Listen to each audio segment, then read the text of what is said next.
Kako ste zadovoljni s preteklo turistično sezono? Ja, moram reči, da po rezultatih, ki smo jih danes objavili, smo zelo, zelo zadovoljni. Saj te rezultati predstavljajo tudi neko poglobljeno delo v preteklem letu, intenzivno delo in pa hkrati so pa v tem trenutku najboljši od povprečja v državi. To so zelo lepi rezultati.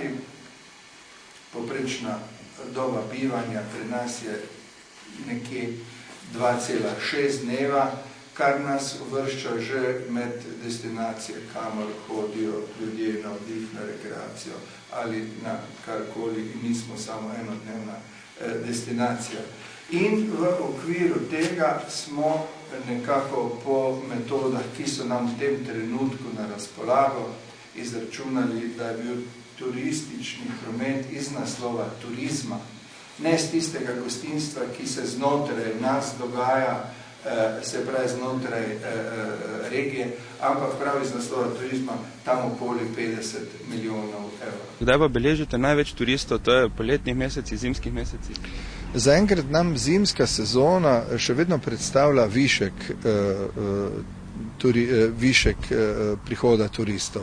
In v zimskih mesecih, ki so tudi hoteli, lahko rečemo, skoraj popolnoma napolnjeni.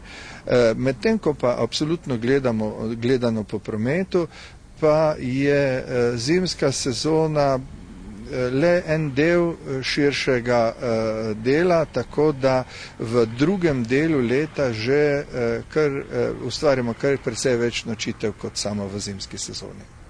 Zdaj trenutno je aktualno to univerzijada leta 2013, to pridobivanje sredstev. To se vam zdi sploh pametna poteza za Maribor univerzijada?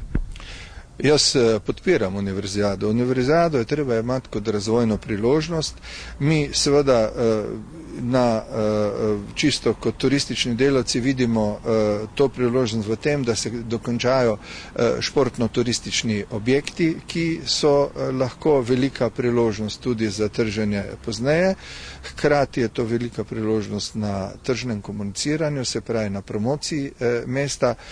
Drugo, treba je pa vsekakor seveda videti in definirati direktne stroške univerzijade in pa stroške, ki bi jih v Mariboru in v regiji tako ali tako morali narediti.